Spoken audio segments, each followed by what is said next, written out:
Boa tarde, quinto ano, tudo bom com vocês? Hoje vamos dar continuidade ao nosso livro 4 de língua portuguesa. Com seu livro em mãos, abra na página 46, que tem por tema sujeito núcleo. Vamos relembrar que o sujeito indica de quem ou de que se declara algo.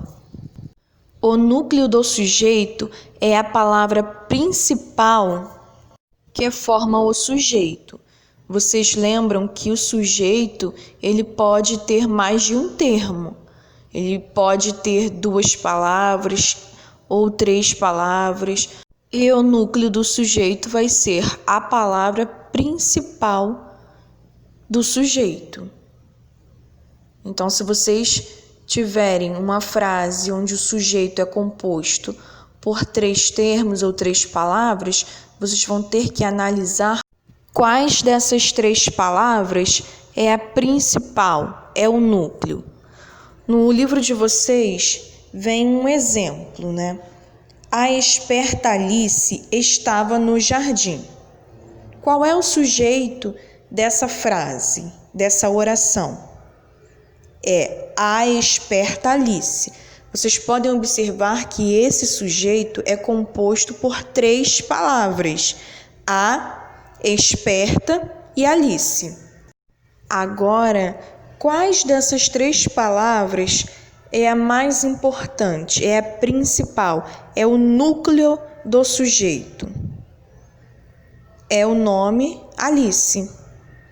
Agora, vocês têm outra frase embaixo, que é: estavam no jardim a esperta Alice e sua irmã. Qual é o sujeito dessa frase? A esperta Alice e sua irmã. Nesse sujeito existem 1, 2, 3, 4, 5, 6 palavras. Quais dessas 6 palavras é ou são as principais? São as palavras Alice e irmã. Então, aí nesse sujeito nós temos 2 núcleos, ou seja, 2 palavras importantes dentro do sujeito. Agora, na página 57, nós temos outro assunto a ser tratado na aula de hoje, que é a campanha de conscientização.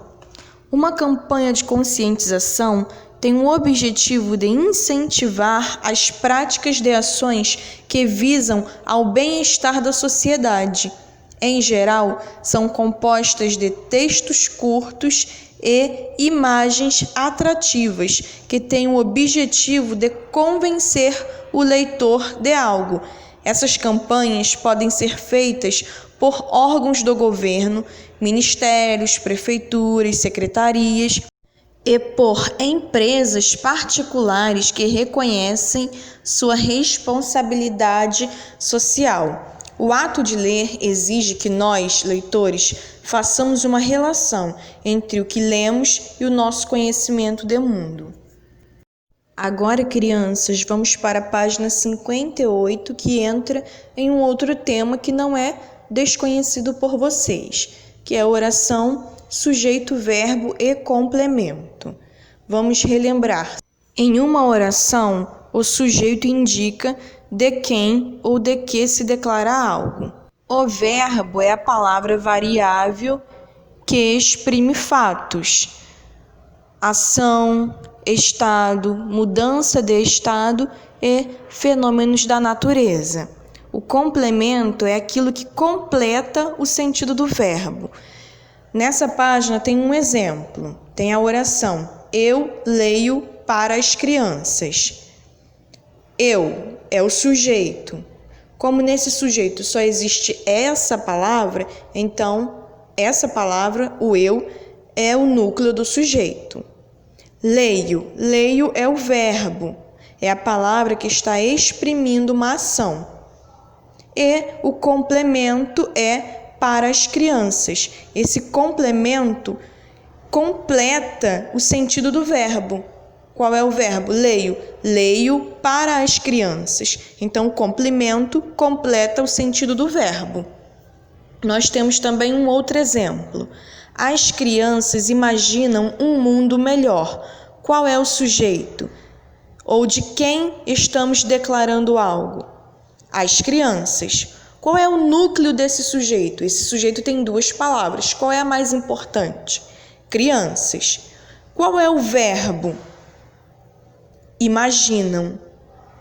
E qual é o complemento que completa o sentido do verbo? Um mundo melhor. E para finalizar a aula de hoje, a página 59 vem falando de polissemia.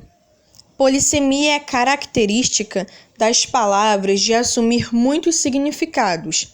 Ao ler e escrever, é preciso ter atenção a esse aspecto, a fim de não comprometer o entendimento do texto. Então, por exemplo, se eu tenho a palavra vaso, essa palavra, ela tem a característica de assumir muitos significados.